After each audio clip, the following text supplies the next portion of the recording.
bienvenue sur ma chaîne YouTube. Et aujourd'hui, on va réaliser cette jolie écharpe ensemble. C'est un projet qui est vraiment très simple, mais qui prend un peu de temps quand même. Disons que c'est beaucoup de répétitions, donc faut être accroché. Je me suis acheté récemment cette jolie écharpe avec une capuche comme ceci, et je voulais faire un peu dans le même style. Donc je pense que je vais poster cette première partie avec uniquement l'écharpe, puis je ferai une autre vidéo avec le rajout de la capuche. J'ai utilisé 4 pelotes comme celle-ci, je vous marque la référence en description, un crochet de taille 4 mm, et un peu avant j'ai pris les mesures de ma grande écharpe pour voir un peu la taille que je voulais faire. On commence simplement avec un nœud coulant, puis on va venir monter une chaînette. Cette chaînette, ça sera la largeur de notre écharpe. Moi, je l'ai montée de 30 mailles en l'air, mais vous pouvez faire comme vous voulez. Bien sûr, vous regardez toujours avec un mètre pour essayer de calculer. Moi, je voulais vraiment avoir une taille assez large, mais une longueur assez petite finalement, vous verrez à la fin, parce que j'aime bien enrouler une seule fois l'écharpe autour du cou, je ne sais pas si vous voyez. Du coup, moi, je suis partie sur une largeur de 14 cm, alors que sur l'écharpe que j'avais avant, c'était 20 cm.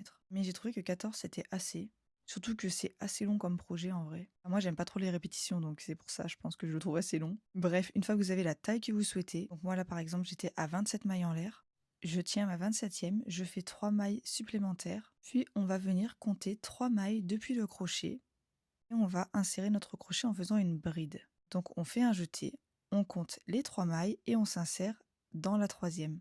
On refait un jeté, on prend le fil comme ceci, enfin voilà quoi, une bride classique. Et en fait ce rang, ça sera ni plus ni moins un rang de bride. Donc vous refaites la même opération jusqu'au bout, et moi du coup je vous retrouve à la fin du rang. Et si jamais vous avez vu que votre chaînette est trop longue ou trop petite, vraiment c'est le moment de recommencer parce qu'après il sera trop tard. Donc la dernière maille se trouve juste ici, je fais une bride dans ma dernière maille et on aura terminé notre premier rang. Le deuxième rang, on va le commencer d'une façon un peu spéciale parce qu'on va pas monter 3 mailles en l'air, vous allez voir comment je vais faire. C'est une technique un peu différente pour éviter d'avoir des bords un peu ondulés. Après, si vous aimez bien la technique des 3 mailles en l'air, continuez comme ça, je vous montre ma méthode. Donc je tourne l'ouvrage, je tire un peu le fil comme ceci, je le fais passer par derrière et je l'insère dans la première bride du rang précédent. Et là, on fait une bride normalement. N'hésitez pas à remettre le passage et bien regarder comment je fais. Une fois que vous avez chopé le truc, vous allez voir, c'est hyper simple. Et après, on continue son rang de brides, tranquillou.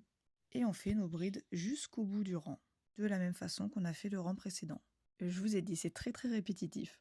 Là, on arrive dans notre dernière maille du rang. Je vous montre où elle se situe. Vous avez les deux brins qui se situent juste ici. Et là, on vient de terminer notre deuxième rang. On va en refaire un troisième de la même couleur.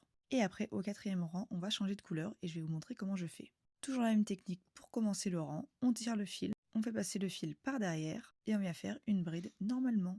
Donc là, vous terminez ce rang de brides et n'hésitez pas aussi à compter pour bien être sûr de faire le même nombre de brides à chaque fois. Pour ma part, je suis à 27 puisque les 3 mailles en l'air de la chaînette ne comptaient pas. Enfin, elles comptaient comme une bride quoi. Et là, du coup, c'est la fin de notre rang. On passe sous les deux brins juste ici et on fait une bride. Sauf que cette fois-ci, c'est là que vient le changement de couleur. On débute notre bride comme ceci, on fait un jeté dans les deux boucles, et là, on pose notre ouvrage et on va faire notre changement de couleur. Moi, je suis partie sur du rouge, parce que j'adore cette association rose et rouge, et vous venez mettre votre fil sur le crochet, et si vous avez bien compris, on passe dans les deux boucles. Et c'est comme ça qu'on fait un changement de couleur au crochet. Ensuite, les deux petits fils qui restent, je vais les accrocher ensemble, histoire de bien sécuriser le tout. Et en gros, voilà, ça va être des successions de rangs de brides avec des changements de couleurs. Après, vous faites comme vous voulez au niveau des couleurs. Je vous remontre une dernière fois comment on fait pour débuter un rang. On laisse un peu de jeu, on amène le fil derrière et du coup, notre première bride, c'est celle-ci. Et on fait une bride ici. Moi, j'amène en même temps les deux fils derrière, comme ça, j'aurai pas à les rentrer plus tard. Et après, vous continuez vos brides jusqu'à la fin du rang. Veillez à toujours compter pour être sûr de ne pas faire de diminution ni d'augmentation. C'est très très important. Je vais vous mettre un screen avec tous mes changements de couleur si ça vous intéresse pour faire le même schéma que moi. Sinon, libre à vous de rajouter plus de couleurs, de faire une seule couleur ou de faire des rayures complètement différentes. Au début, je voulais partir sur une longueur de 2 mètres et vous allez voir que je me suis bien calmée parce qu'en fait, vraiment, ça prend du temps. Et du coup, j'ai fait mon écharpe plus petite que je voulais le faire au début, mais franchement, je suis hyper contente du résultat. Donc voilà la fin de notre quatrième rang. Là, vous avez vu, j'ai rechangé de couleur. Et à la fin du projet, il faudra bien penser à bloquer votre écharpe. Parce que vous allez voir, après, elle gondole un peu, je sais pas trop comment dire. Mais elle n'a pas le rendu plat qu'on aime dans une écharpe. Donc moi je l'ai pas encore fait là parce que d'abord j'ai envie de faire la cagoule. Et je voulais vous montrer aussi qu'à chaque changement de couleur comme ça, on voit hein, le fil qui suit. Moi c'est un détail personnellement qui me dérange pas parce que c'est une pièce qui est assez volumineuse, une écharpe. Donc franchement une fois portée on voit pas du tout ces détails. Et pour ceux qui se demandent, j'emmène toujours la couleur du fil que je ne suis pas en train de faire. Genre sur une bande rouge, il y a toujours le fil rose qui suit. Il faut toujours que vous l'emmeniez avec vous pour que ça reste assez clean. Et là je venais de terminer mon écharpe. Je vais vous montrer un peu le rendu porté. Je crois que j'ai fait à peu près 110 rangs, mais je vais regarder, je vais vous le marquer sur la vidéo.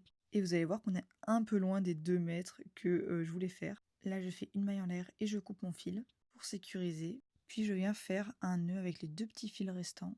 Et après, il n'y a plus qu'à rentrer les fils, mais en vrai, il n'y a pas tant de fils que ça à rentrer. Du coup, voilà l'écharpe terminée. Vous voyez la longueur, comme je vous disais, on est bien loin des 2 mètres. C'est une longueur qui me plaît, que j'adore mettre l'écharpe. Je vais vous montrer de la façon dont j'aime bien la porter. C'est en la faisant passer juste sur une épaule, comme ceci, j'adore. Vous pouvez la faire beaucoup plus longue, vous, ou beaucoup plus courte. Mais voilà, je vais essayer d'accrocher la capuche. Je vous ferai une autre vidéo avec les détails de la capuche, du coup. Et puis, je vous dis à très bientôt. Prenez soin de vous. Bisous, bisous.